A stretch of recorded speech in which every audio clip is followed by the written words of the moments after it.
Bonjour ou bonsoir peuple congolais, ça dépend à heure où vous allez kolanangai. Ngai ndeko na bino Christian Bolabiama, membre peuple mokonzi, peuple souverain, combattant, résistant, révolutionnaire, lelo to Bengami, donc PNI, politicien non institutionnel. Politicien non institutionnel, c'est-à-dire naza na kata batimate.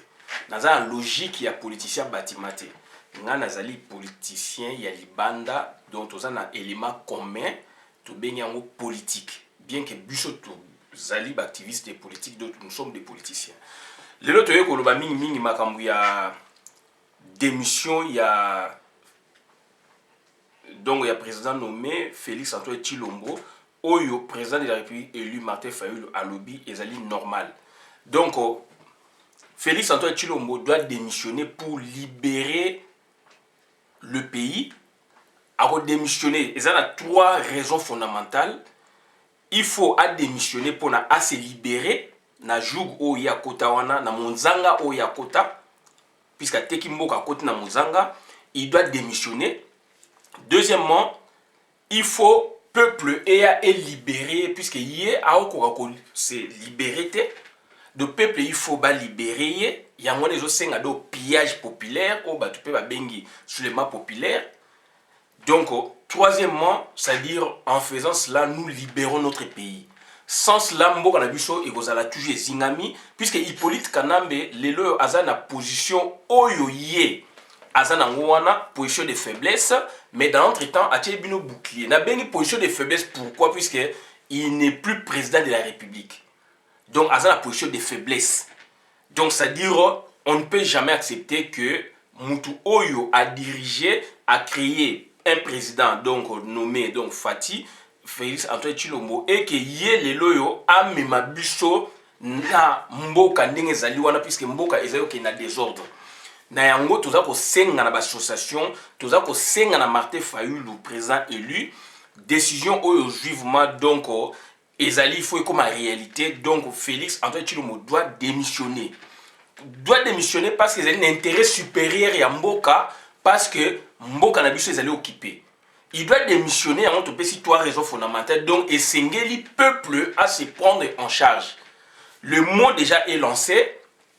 Donc, le concept est là, la démission d'un président de la République. Donc, c'est-à-dire, il faut les loyaux, l'association, la marche, il fait tout cas. Algérie, Assali Moussala Naye et Sili, Bouteflika, il était plus que Hippolyte Kanambe, Bouteflika, Azali plus que Félix Antoine Tshilombo. Donc, ça dit Félix doit démissionner, Bouteflika démissionnant. Tokei nango sikoyo na Soudan, Béchir, El Béchir, donc yé bakanga qui est do ba destitué. Donc ça dit tozali na ba possibilité par exemple ezali en Afrique puisqu'il y a eu donc soulèvement populaire, il y a eu pillage populaire. Donc pillage populaire national. Donc, il y a un peu de Congolais, il faut que se soulever, il faut que marche. Donc, ça dit d'ici là, il faut organiser des manifestations pour revendiquer donc victoire na biso ba yibaki pour senga démission ya président donc nommé Félix Antoine Tshilombo. C'est de cette façon que lobby toko kangola mboka na biso puisque Félix Antoine Tshilombo tanga ko démissionner. Donc, mboka ekozala donc on a situation oyo ekokoma que il faut qu'on réorganise les institutions de l'État. To kende na mboka te na babuzoba oyo esalami wana.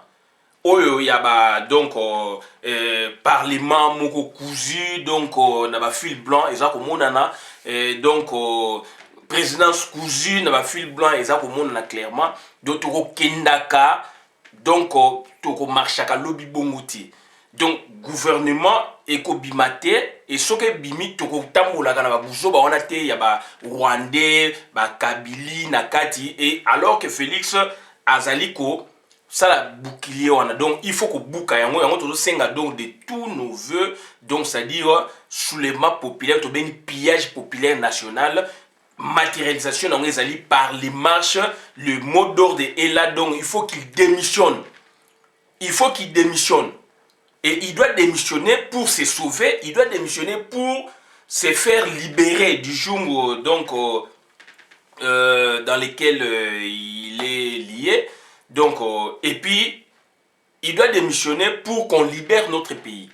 Donc, on doit le faire, donc, bientôt là, donc, pour Nakembo, on a vu Solobi et Kende Liboso. Bandeko, oh, basali ko comprendre, était pas ko comprendre yango, et nous, on a la lumière, pour qu'on mette la lumière. Pour qu'on mette la lumière, oh, ils va comprendre, ils vont comprendre. Oyo basali ko compter les institutions wana ya occupation, ba institutions là ces institutions vont partir et les nouvelles institutions vont venir. Donc pour que ces institutions viennent, donc il faut que l'actuel président nommé démissionne. Et pour que a démissionné, eza ko senga na yo, effort na yo, ya ye kuna et biso tozali wana il faut to tinda ba message. Ba message tozali na diaspora toza ko lesa Congo, il faut que un message na ba famille. Message na ba famille, donc il faut ba manifestation to ko organiser na kati ngana za libana toza ko pousser bango, il faut ba organiser ba manifestation, il y a démission. Il faut ba quitter na ba balabala ko senga démission. Nous n'avons qu'un seul mot de démission. Et ça mis en Algérie, et ça mis partout, ils ont eu des résultats. Donc alors babani makamwana après biso. Donc c'est à dire tant oza ko tina mbongo et pandeko pesa ye mbongo loba na ye na lingi na manifestation na mona yo o filmer ngai o filmer oza na kata manifestation na tini mbongo toza bandeko na kotina mbongo kolia ya boyeboye ya kelas etc. mais mbongo naza kotina na lingi pona compte mboka d'autant ozali ko keni na manifestation lakisa ngai photo na vidéo ke oza na kata manifestation.